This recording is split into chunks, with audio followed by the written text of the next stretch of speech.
my God, why have you forsaken me? These are the words that Jesus says from the cross, if you remember. But really, he's quoting Psalm 22. Psalm 22, that's the psalm I want to share with you today.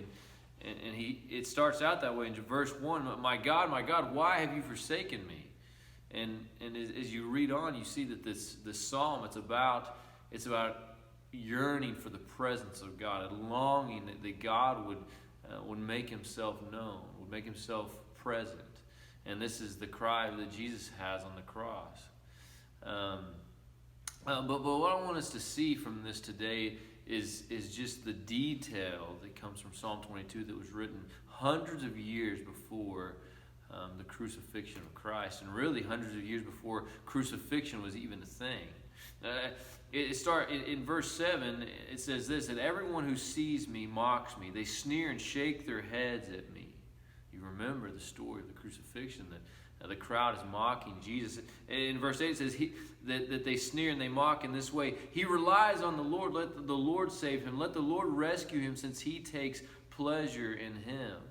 Well, Matthew 27, the crowd says that very thing, that he trusts in God. Let God save him.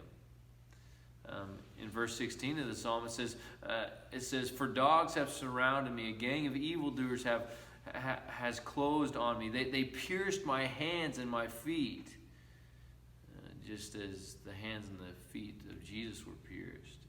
He says, I count all my bones. People look at me and stare at me. They divided my garments among themselves, and they cast lots for my clothing. If you remember from the crucifixion story, they cast lots for the clothes of Jesus.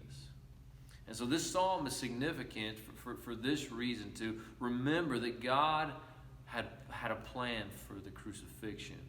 That John 3:16 that says that God so loved the world that he gave his son. He had a very dramatic way, a very specific way that his son was going to give his life for you and for me.